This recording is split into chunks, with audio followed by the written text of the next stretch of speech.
Goldwyn means legendary.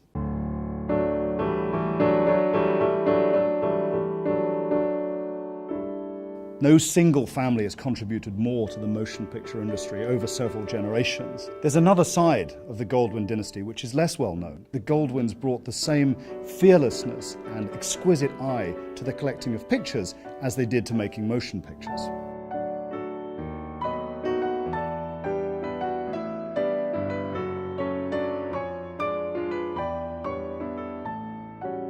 Samuel Goldwyn Sr. was one of the pioneers of early Hollywood, the G in MGM, and a key figure also at Paramount.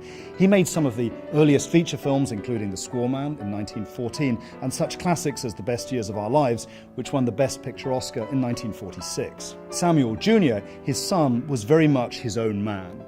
He inherited his father's Greek creativity, but he took it in his own direction, often taking independent, cerebral, personal material into the mainstream.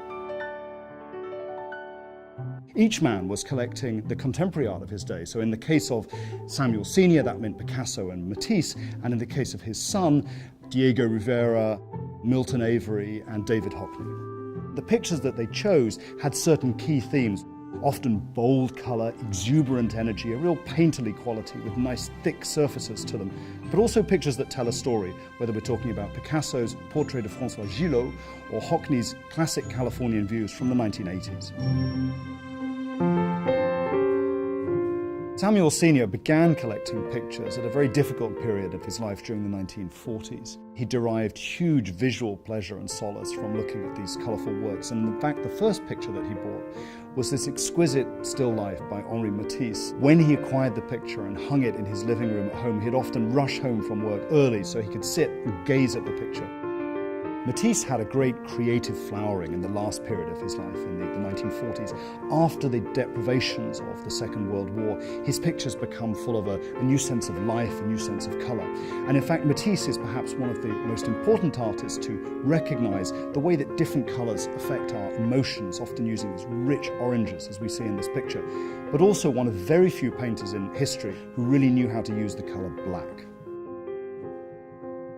The great jewel in the Goldwyn collection is this extraordinary portrait of François Gillot by Pablo Picasso, which was purchased by Samuel Sr. in 1956 and hung in the entranceway of the beautiful home he'd built for his family in Beverly Hills. François Gillot herself visited the Goldwyn home and explained to the family the genesis of this great picture. After the Second World War, Picasso joined the Communist Party and he went to Warsaw to a peace conference in 1948 while Françoise was pregnant with their first child, Claude. Naturally, Françoise was furious to have Picasso away at this time, and so he brought back from Warsaw a peace offering in the shape of this embroidered Polish coat. And that's the coat that Françoise is pictured wearing in this image. Now, Samuel Sr. himself was born in Warsaw, so it's clear that this subject matter had a deeply symbolic resonance for Samuel Sr. This is the picture that he chose to hang at the threshold of his home. This home really became the epicenter of Hollywood, perhaps the most exclusive club, and Katharine Hepburn once noted that you knew your position in the social pecking order by where you were seated around the table at 1200 Laurel Lane. The Goldwyn family collection is a deeply personal one. Living with such an exceptional collection of pictures on the walls clearly inspired the creativity of the members of the family.